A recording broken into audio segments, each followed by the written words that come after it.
walaalkay wariye caana oo aan jecelnahay oo nagu weyn Salmaan Jamaal aad aan u jeclahay oo qof igu weyn marka qof igu weyn maadaama hilmaamay caaw inaan siixan waayaan ka baqay oo aan gilta dareemo marka waxa waaye si gaar ah ku salaamayaa wariye run ahaantii wuxuu tabiyo aan ku kalsoonahay oo aan run ahaantii lagu seexan karo oo la hubo weeye we are proud of you ilaahay noo ka daay adoo kalena Allah badiyo because wanaag baa soo tabisaa thank you very much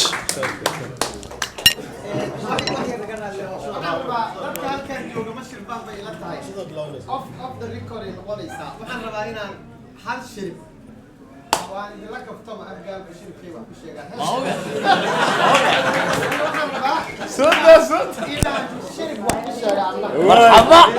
مرحبا يا هلك يا هلك يا هلك يا هلك مرحبا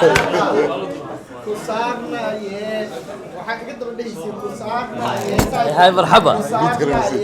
كسرنا يا إمام كسرنا يا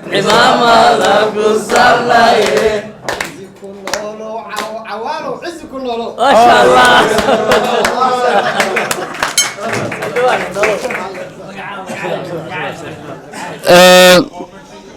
kulankeena saas ku soo gabagaboobay waxaan gudaha nacashada mar labaad iyo mar saddexaad waxaan u mahadcelinaynaa maqaaxida maandeeq iyo tiimkii soo qaban qaabiyay hawshan oo ay jaaliyadu hormuud tahay waxaan leenahay xawaale soo dhawow siina dhawow insha Allah waxaan ka hor sugaynaa sanadka cusub hadduu ilaahay yiraahdo ma sha Allah السلام عليكم ورحمة الله وبركاته حبيبي ونكسن واتكم ما سنتين كسوق بقلكينا أو حن عشر شرفتان وسمعنا بس وتنتان ولكن عوالة آدن وبريهان مقالنا إسطنبول مرتكوها وهرين وقدوميها جاليدة كحجاني دي سيد دمان جاليد الصومالية التركية مرت شرفتال كان جوكتو أصحاب تمرتيد نوعه تيم كسوير صاحب كسوير دمان قبلها مش جوان كله سلامتين أول حاجة كلنا ما دخل رسالة كسر دوا مقالنا إسطنبول magaaladaadi baa joogtaa dadkaaga baa joogtaa marka ku soo dhaw magaalada insha Allah safar salaama ku leenahay asxaabta kale magaalada marti ku ah adinkana soo dhawaada guriyiina timideen marti ma ahdin insha Allah barnaamij baan mar dhow qaban doonaa oo saaxiibka Umar loo qaban doonaa asagana inkastoo aan jeclaan cawaale inuu la joogo hadana way suurta galayso Umar iyo tiimkiisa suweer kulli soo dhawaada waa ku mahadsantiin ka soo qaybgalkiin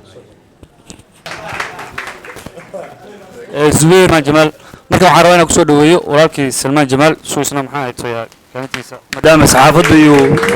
fanaaniinta isku mid yihiin bismillaahir rahmaanir rahiim marka ugu horeysa martida sharafta leh ee magaalada martida ku ah waxaa leenahay marka ugu horeysa ku soo dhawaada Istanbul munaasabadan soo dhaweynta iyo sagootinta isugu jirta oo loo sameeyo fanaanka weyn ee Soomaaliyeed fanaan Cawaale oo aan dhigi karno fanaaniinta Soomaaliyeed oo uu ka dhex tirsan yahay Istanbul waa magaalo Soomaaliyeed sidaad ogtihiin qof walba Soomaaliyeed oo magaaladan yimaadana si gacmo furan ayaa loogu soo dhaweeyaa ayadoo aan loo kala harin ganacsatada ardayda iyo waliba maamulka jaaliyadda ugu horeeyo Sheekh Maxamed waxaa magaalada idinkaga soo horeeyay dad kale badan oo caan ah oo isugu jira rag siyaasiyiin madaxweynayaal hore oo si kala laab leh loogu soo dhaweeyay maqaayadan maandeeq oo runtii aan dhihi karno waa hoyga soo dhaweynta dadka aan dhihi karno sumcad ay ku leeyihiin bulshada Soomaaliyeed cawaalan u joognaa kal hore waxa lagu soo dhaweeyay DJ Zubair iyo tiimkiisa iyo actorka weyn Mr Bristol iyo tiim kale aad u fara badan idinkaga horeeyay soo dhaweynta halkan rag kale madax kale ayagana hore way u jireen oo ay ku jireen madaxweyne Sheekh Shariif iyo wasiiro kale madashan lagu soo dhaweeyay sharaf iyo noo tahay reer Istanbul ama reer Turki dadka kale ee qurbaha ku nool ama wadamada reer galbeedka waxay kaga duwan yihiin dad reer qabiil maaha dadka wadanka ku nool waa dad Soomaalinimadu ay ku weyn tahay koodii dhibaataysan iyo midka weyn ba dhamaan si gacmo wadajir ayaa loo soo dhaweeyaa waxaan rajaynaynaa in fanaaniinta Soomaaliyeed ama dadka hal door ku ah in halkan noogu yimaadaan iyo waliba dadka kale aan dhihi karna sumcad ay ku leeyihiin bulshada Soomaaliyeed mar walba way u furan tahay magaaladan dad waxaa joogo oo runtii aan dhihi karno qalbigooda aad ayuu nadiif u yahay waxaa ka mid ah maamadeena maama Shukri iyo dadka kale ee magaalada aan dhihi karno waxay jecel yihiin inay sumcad ama sharaf ay u soo hooyeen dadka ku nool waddankan waxaan sidoo kale aad u ammaanayaa guddoomiyaha jaaliyadda Soomaaliyeed ee waddanka Turkiga mudane Sheekh Maxamed oo asagana ah shakhsi dadka runtii u siman qof da'yar markuu yimaado ama qof level sare markuu yimaado si wada jir markaas loo soo dhaweynayo waxa caawan ugu soo biiray Cabdicasiis Xildhibaan oo aad ogtihiin qoraa sare ama qoraa Soomaaliyeed ah afyeenkii hore amniga sharafeen oo tahay asagana turkiisa in caawa asagana uu caawa munaasabadan uu nala joogo iyo dadka kale qiimaha badan ee nala jooga halkan waxa kala hore magaaladan nagu yimid oo aan dhihi karno xusi karno 2016kii ganacsato Shukri oo ah ganacsatada reer London oo magaaladan nala joogta caawa ayadana deegaanba ku soo noqotay marka waa soo dhaweynaynaa qof walba Soomaaliyeed fanaankana waxaan leenahay Istanbul waa magaaladaadii waa inaad ku soo dhawaato waxaan rajaynaynaa sanadka cusubna waa ku sugi doonaa hadduu Ilaahay idmo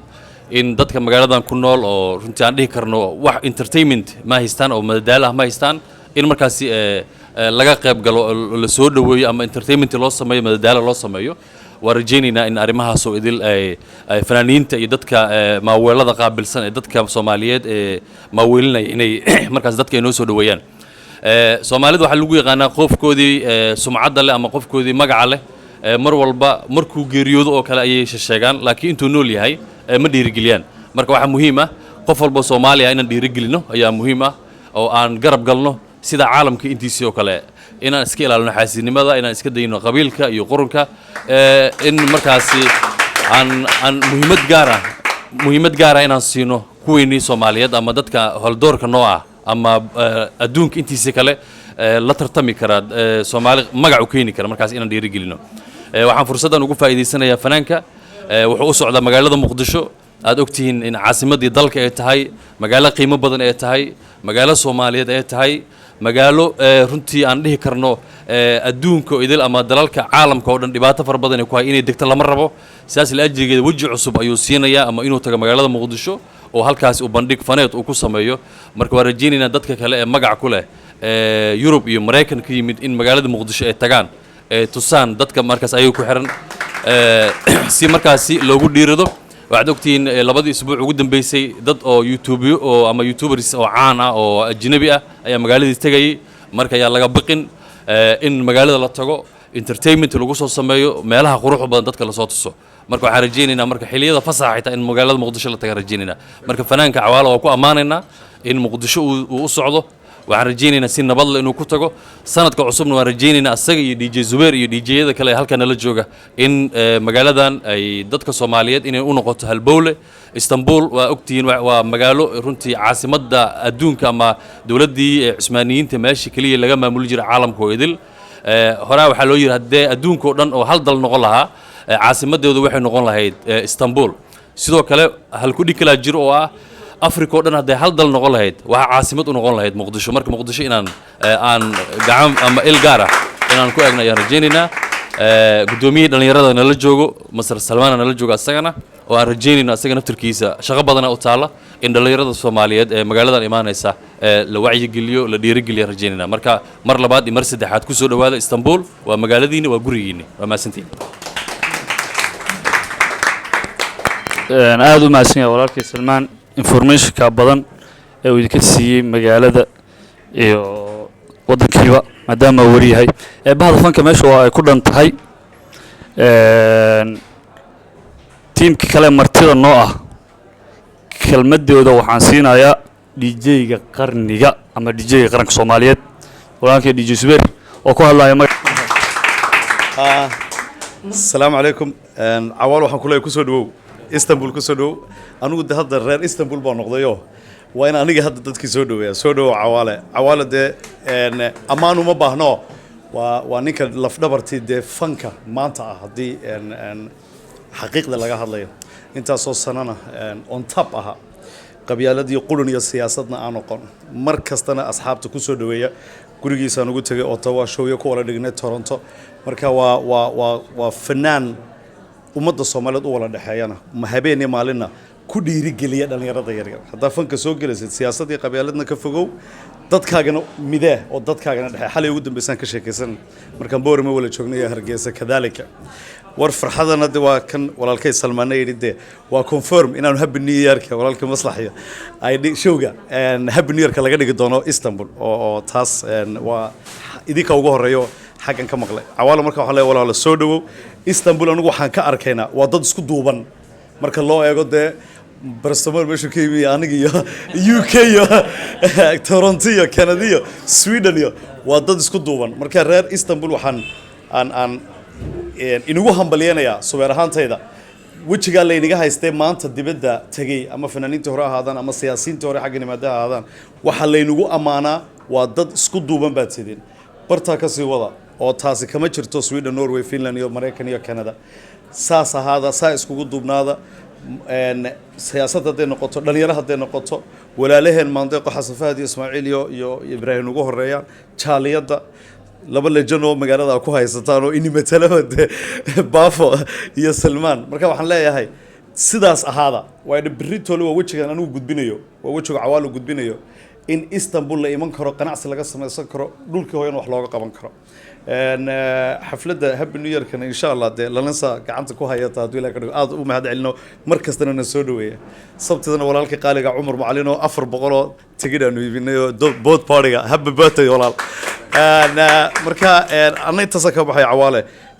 waxaan isku arki doonaa next time labadeena kulanka waa happy new year-ka iyo Istanbul hadii la ka dhigo